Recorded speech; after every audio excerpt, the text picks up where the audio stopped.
বিষয়টা কিন্তু সিরিয়াসলি আপনারা নিয়েন। কিন্তু গভর্নমেন্ট চেষ্টা করে, গভর্নমেন্ট বলতে তারেক রহমান ব্যক্তিগতভাবে ইন্টারফেয়ার করে, ব্যক্তিগতভাবে বাইরে তেল আনার জন্য কথা বলে, ব্যক্তিগতভাবে এখানে তেল পড়ছে কিনা সেটা মনিটরিং করে, ব্যক্তিগতভাবে করে জানি না। তবে তারেক রহমানের পাশে, ওনার পাশে থেকে, মাননীয় প্রধানমন্ত্রীর পাশে থেকে এটা দেখার আমার সুযোগ হয়েছে। কাজে এটা যে বিরাট উপকার হয়েছে, আপনারা আসেন, এই গাড়ি ভাড়া বাড়তে পারে নাই, এই রমজানে গাড়ি ভাড়া বাড়ে নাই, এটা কিন্তু আপনাদের খেয়াল করতে হবে।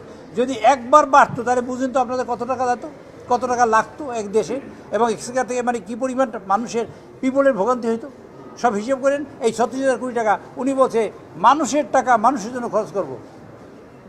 স্বৈরাচারী সরকার, পতিত সরকার, এই দেশ থেকে ওনার বক্তব্য অনুযায়ী পার্লামেন্টে প্রশ্ন উত্তরে ছিল, আপনারা দেখেছেন, 27 লক্ষ কোটি টাকা, আমি এটি কোট করলাম, 27 লক্ষ কোটি টাকা 7টা বাজেটের সমান টাকা নিয়ে গেছে। সেই টাকা তো এই দেশের মানুষই দিয়েছে। কাজে উনি বলছে এই দেশের মানুষ যে টাকা দেবে সেই টাকা এই দেশের মানুষের কাজে লাগুক। এই 36,000 কোটি টাকা গভর্নমেন্ট খরচ করবে এই দেশের মানুষের কল্যাণের জন্য, যাতে 2 লক্ষ কোটি টাকা বাঁচে। এই দায়িত্ব তারেক রহমান সাহেব নিতে পারে। আমি আন্তরিকভাবে ধন্যবাদ জানাই, মোবারকবাদ জানাই আমার বিশেষ করে সংসদ সদস্যদের পক্ষ থেকে, যে এরকম সিদ্ধান্ত উনি নিয়েছেন।